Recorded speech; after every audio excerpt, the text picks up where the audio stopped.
Welcome to Money Never Sleeps. This is a show where we talk about anything and everything that impacts the flow of money from around the corner to around the world. And the topic for today is SPACs, special purpose acquisition companies, basically blank check companies. And this has been all the rage, right?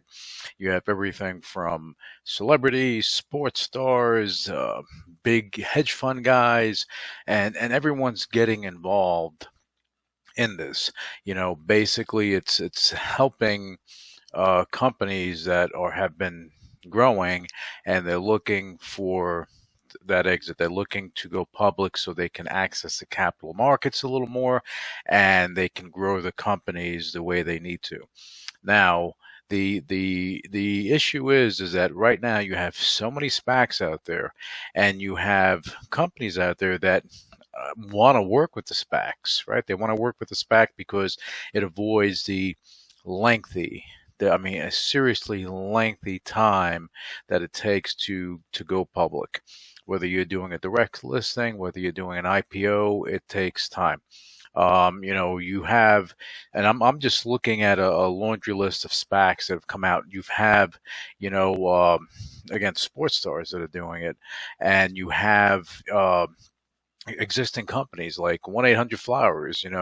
McCann, he just raised 280 or 290 million dollars for a blank check company. They don't know what they're going to acquire yet. They shouldn't know what they're going to acquire yet. So now they have to go searching around for it.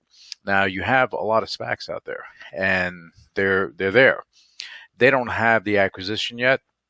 So when an investor goes in, and these institutional investors going in, the cash is sitting there, doesn't get touched until the time comes that an acquisition is agreed upon.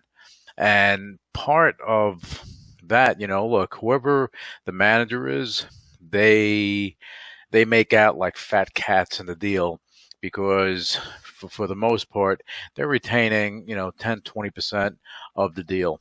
And some of them have skin in the game, which makes it, an easier to attract investors going in. And again, McCann, his SPAC was $290 million. You have other ones that are higher. They're in the billions. They're 1 billion, 2 billion, whatever it is. You have a lot of dry powder that's going into these SPACs because there's a hunger for deals, for growth, and we're in that mode right now. And there are going to be so many SPAC deals going on in 21 going into 22 that it's going to be ridiculous. Now, again, with the SPACs, they have to find the companies to actually do the deal with. Okay, not all companies are looking to do this. You have a lot of companies that just want to do a traditional IPO. They want to do a direct listing to avoid everything and retain as much of the company as possible. SPACs serve a purpose, and the bottom line is you have to make sure there's a good match. Okay. When you have a blank check company, it's, you're doing a reverse merger into it, but it's different than reverse merging into a company that's been around, that has a little patina on it. What winds up happening is that these companies, you don't know what the legal history is. You don't know what transpired. There could be something waiting in the winds that hasn't come up yet, because maybe that particular company that's publicly traded, maybe it's not worth enough for someone to do something, but then all of a sudden value comes in, things come out of the woodwork. And that's why it's dangerous when you're doing a reverse merger and you haven't done your due diligence on the company. As far as the publicly traded company, there's only so much you can do. You can't anticipate a legal issue coming from a year ago or 2 years ago. So, your best bet, if as far as a company is concerned, if you're looking at SPACs, or you're looking to go public and do a deal, SPAC is not a bad solution to that. I've seen so many companies do reverse mergers and get burnt because you have a lot of things that are going on with these companies, from market makers and so on and so forth. Things are a little different right now. So, and I've spoken to a number of of groups that have created SPACs that are looking for deals. And the bottom line is they're looking for high growth situations because they want it to work big. That's why you have a lot of tech companies that are entertaining this. You have some that are not. They're going and they're filing for IPOs, doing direct listings. You have some that are doing it, and again, the deals are there. Just have to pick the right situation. People going in and buying shares in a SPAC that hasn't chosen a an acquisition target yet. That's a little dangerous too, because you don't know what you're getting involved with. You don't know what it's going to be. But meanwhile, you do have like the Pershing Squares and the Churchills, and you have other SPACs that are out there, other groups that are creating SPACs. So it's interesting. It's interesting. I think we're going to see a lot more happening this year and next year. And I just want to touch on Bitcoin and cryptocurrency. Bitcoin. You have BNY Mellon.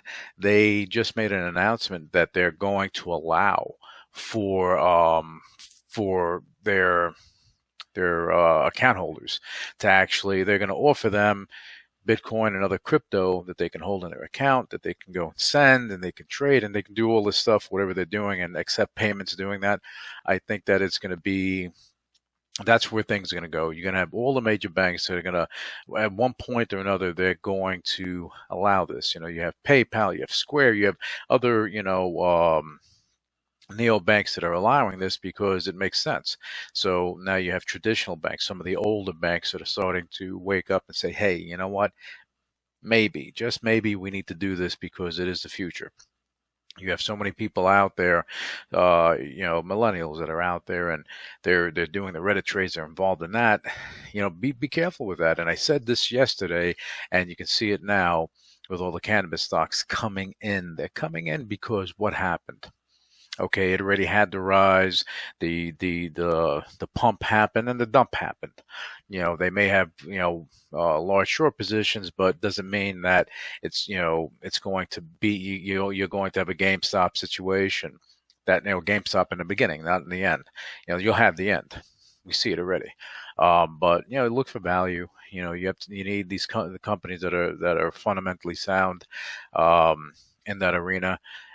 The big catalyst is going to be if the federal mandates come in that allow them to do business across state lines. That's going to change the game, but it's going to be more competitive because you have all the states that have people that are doing this, have companies that are doing this. People, I see a lot of investors that are going and they're buying the Canadian companies, the Canadian cannabis companies. If you're looking at stuff in the U.S., what happens here with a Canadian cannabis company, with the federal mandates doesn't mean they're going to come in and they're going to go buck wild and they're going to own everything. You have companies here now that have been suppressed and they're not able to go and do the things they need to do. Once they have the ability to do so, then you're going to see things, just grow from there. No pun intended. They're going to grow from there. But you just have to be, pretty diligent with the companies that you're looking at. Okay, now going back to cryptos, as I say all the time, Bitcoin is the one that set everything off. You have everyone behind it. You have certain coins that or digital assets that were created as a joke that all of a sudden, because some high end names talk about it, and the millennials are like, okay, let's go buy this thing that's a micro penny, okay, and go in there, and now they're bumping this thing up, 6-7 cents from 0.0001, and it's going in that direction. But I don't see this as being something that's sustainable unless there's a utility there. Got to look for the utility. Without the utility, you don't have too much going on. But yeah, with BNY Mellon allowing for cryptos to come into the mix, this is going to be the beginning of something greater. And you're going to see the cryptos that have utility start to gain momentum. It's going to happen. It's just a matter of time. and that time is at hand. I'm just letting you know, okay, that the time is at hand. All right. Anyway, so talked about SPACs, talked about cryptos, talked about cannabis, talked about Reddit,